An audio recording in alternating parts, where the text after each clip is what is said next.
Hey guys, good morning. Welcome back to my channel. Hope everyone is having a beautiful day. So today's video is going to be about all those luxury items, bags, shoes, accessories that I was really close to buying and now I am just so happy that I didn't get them. These are things that were on my wish list that at some point I even added to cart, that I went to look into the store, that I was basically ready to buy them, but at the end I had second thoughts. I decided not to, and now looking back, I just know that it was the right decision because they would have not worked out for me. It was basically money being flushed down the drain or I was gonna end up selling them. I feel like we constantly talk about wish list and things that we want and our best purchases. So I think it's also important to touch on the things that we're happy that we didn't buy, the things that maybe don't work out for us, and just being able to tell you my opinion on why these items were not going to work out for me. So starting strong, we're gonna talk about the Van Cleef & Arpels vintage Alhambra in the Malachite. I've tried that necklace so many times at the store. Like, I've been really close to getting this one, not one but multiple times. Always the reason that I just don't do it is because I am a little bit concerned that I'm not going to be careful enough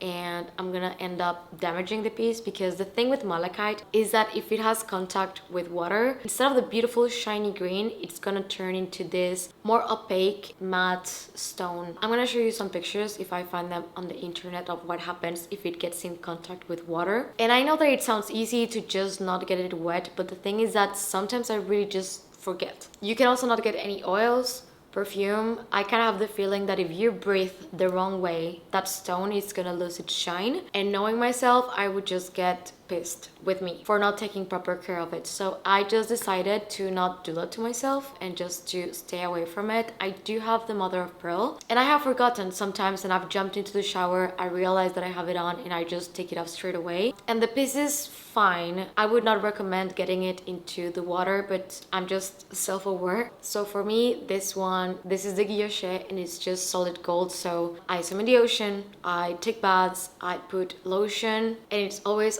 fine. So yeah, even though I really love malachite, I think it was just going to be too delicate for me. The next one is a Chanel XXL travel bag. I think I had this bag on my wish list for 6 years straight. As someone who loves Chanel classic flaps, the idea of having a oversized one that is basically going to fit everything that I'm gonna need, and it's just a squishy travel bag. And I do travel a lot, however, I'm so happy that I didn't buy it, and instead of that one, I got the Chanel 19 in the maxi. And the reason why I'm saying this is because the Chanel 19 is actually a bag that you can use for traveling, but also for a day-to-day basis. Whereas the Chanel XXL, I feel like it's a bit more bulky, a little bit more structured, and a little bit bigger. And the Maxi 19 is a slouchy bag that I find to be quite easy to use on a day-to-day basis. So besides the fact that I saved a lot of money by going pre-loved on a Maxi 19, it's also a bag that I use a ton, whereas the XXL would have been taking on a few trips maybe, and only for that. So as much as I think it's beautiful, I think the 19 was the better choice of them both. The Cartier Juste, Clou bracelet. And this one, honestly, I don't know. I think I will go back and forth on this bracelet for so many years. It's been going on for a while now that I am between I need to get it, I'm gonna put it on my wish list, I would use it every single day, and on the other hand, I'm like, is it really worth it? Do I really want to get it? Or I want to put that money towards a smaller brand that maybe has better prices, or a local jeweler, and just make whatever I want. But I do love the Just Include design. I just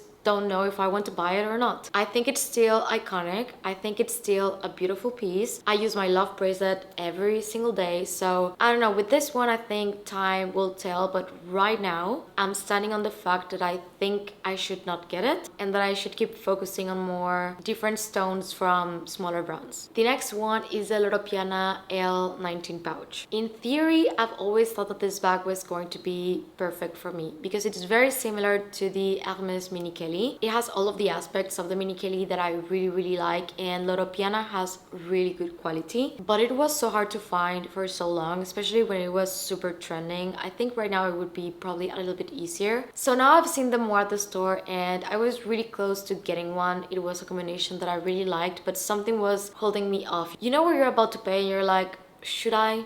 do I really need it? Am I gonna regret this? Because it's not like you can just sell them for what you paid for later on. You're definitely gonna lose a lot of money. So I decided to not buy it that day and think about it for a couple of days, and if I still wanted it, I would go back. Of course, I didn't go back, and now I just think that it was for the best, because I just know that I would have got the bag, I would use it a lot at the beginning, and later on, every single time that I would have to pick between the Mini Kelly and the L19, I was gonna go for the Mini Kelly because that bag, I just use it so much. So yeah, in the end, why fix something that is not broken? If I know that I love and adore the Mini Kelly, I'm just gonna stick to that one. This was on my wish list, but I always kind of knew that it was a silly purchase, but it's the Hermès Teddy Chypre sandals. And just the Chypre themselves, they make no sense because they are teddy, which means that it's like for fall and winter, but you have your feet exposed, so you're gonna get cold if you use them for fall and winter, and if you use them on the summer, it's gonna be super hot. So then I thought maybe I'm just gonna use them at home, but honestly at home I'm always barefoot. My dog keeps stealing my slippers. I literally cannot find them, and the ones that I have are from Sarah Home. But she does have a thing where she never steals regular shoes, but slippers and socks, does not destroy them, just brings them around the house and likes to make the point across that she's taking them from you and you need to chase her, and that's how I end up losing many of them. But yeah, they are adorable. I really like them, but they just don't really make sense. I have the leather ones that I barely use. I just don't really feel like they align 100% with what I like to wear during the summer, so I'm really happy that I didn't get them. And because I couldn't find them in my size, I was actually looking for them on the resale market. But yeah, with that one, I think I definitely dodged the bullet. The Bottega Veneta Andiamo clutch. And I wish that I was a clutch person, because sometimes I like to use my bags, especially the little ones, as clutches. I have a few Amato Daniele Raviolo bags that I really like to use them as pouches, but at the end of the day, they do have a strap and I end up using the strap. I also think that the Andiamo clutch is too long. The thing is that it's just such a beautiful bag. I love the intrecciato. I adore the closure, and I've seen some in this deep red, almost burgundy, and it just is beautiful. But yeah, it was going to be one of those bags that you buy, you wear one time, you decide that it's not the most practical thing and that maybe you made a mistake, and then you're kind of stuck with a bag that you're gonna wear again for sure, but you're gonna be a little bit annoyed because you're not comfortable with clutches, and this is quite a big clutch. So in the end, I think it was for the best, but I'm still appreciating it from afar. This one I get asked quite often, and it's why I don't have a Chanel wallet on chain, and I do have really good points on why I don't like the wallet on chain, at least for me. I am not saying that it's not a good bag. I know that many people really love it. However, for me, the one time that I was very close to getting it is because I found it in this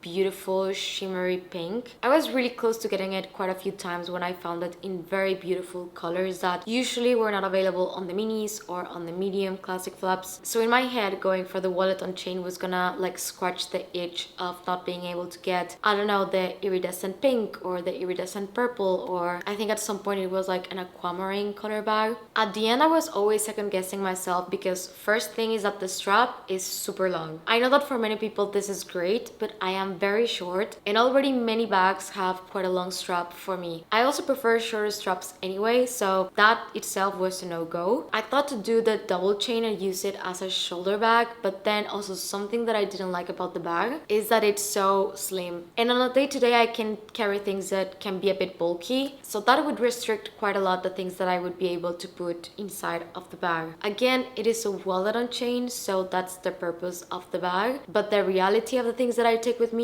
it's sometimes my little camera. I also have some lipsticks that are quite bulky, so I don't know, this is the reason why the Kelly to go didn't work for me either. Even though I love them, at the end of the day, every single time that I was between using them, I would end up going for another mini bag, but that was a little bit more spacious. Okay, so there was this Prada sweater that I got so obsessed with for quite a while. This was years ago, and it was so hard to find. I would go to every Prada store if we were traveling. I would stalk the website to see if it was available, and the thing is, I was so sure that I wanted it until the day that I actually found it and I tried it on. And don't get me wrong, I tried it on and I thought it was so cute, so cute. I could definitely see the outfits, but I had this feeling that I just should not get it. And that was kind of crazy because I lost so much time looking for this damn sweater. I find it and then I'm like, I love it, but I don't want to buy it. So I don't, and I tell myself I'm not gonna buy it today. If I find it again and I still want it, I'm gonna buy it. So in the end, I didn't buy it. I think with this one, I learned my lesson after the Balenciaga jumper. I really wanted it. I got it and I used it a couple of times, and then I was so sick of it, and I was so angry at myself for spending that much money on a ready-to-wear piece that was so branded. And as much as I kept telling myself that the Prada one was different, it actually wasn't. And also it was really trendy, and something that I've started to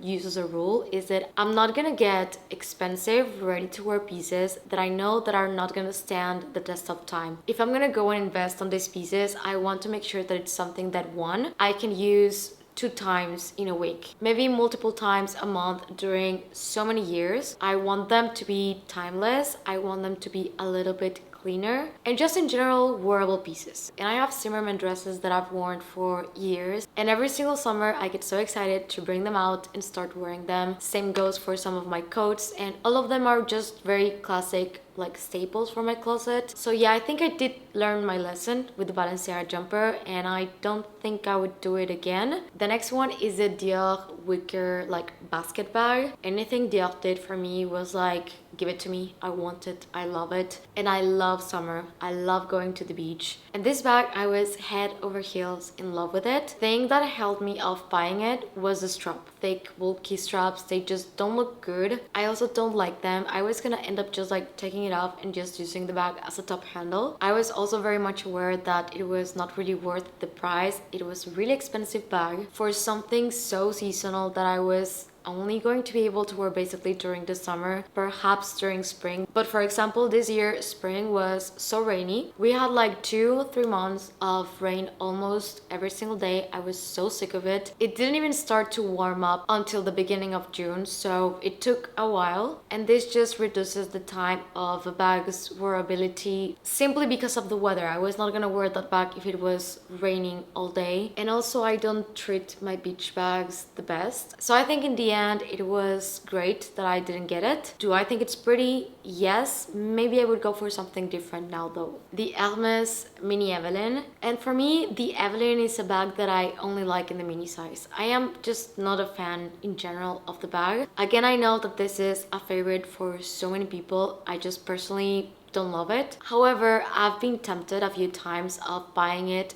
just because of the colors that they were offered in. They usually make them in the most beautiful pastels, so I was tempted a few times into getting a mini Evelyne in a light blue, and I was really close to getting it when I just kept telling myself, you're just getting the bag because you like the color and you cannot find the color in any of the other bags that you like. And that's just not a good reason ever to buy something. You need to wait exactly for what you want, because you're just gonna end up getting something and that itch is not gonna go away. You're still gonna end up wanting the real thing that you were aiming for initially. So the holes and the age, and again the strap, I just don't like fabric straps, point. I think I really needed to understand that, and thankfully I did not get one. So I don't know if it would work out for me or not, but just in general, I kind of know that it would not be the best fit for me. And the last one is going to be the Prada Cleo in the crystals, and this bag has haunted me for quite a while now. Since the day that it was released, especially in these 2 colors, there's like a light blue one and a emerald aquamarine one. I've seen it so many times at the store. If it sparkles and it's blue or green, I'm usually basically sold. And I recently went to Venice, to the luxury outlet of Noventa di Piave, and they had those 2 bags there that I actually ended up trying them out, and they had such a good discount. And I really considered buying the blue one. For what purpose? I don't know.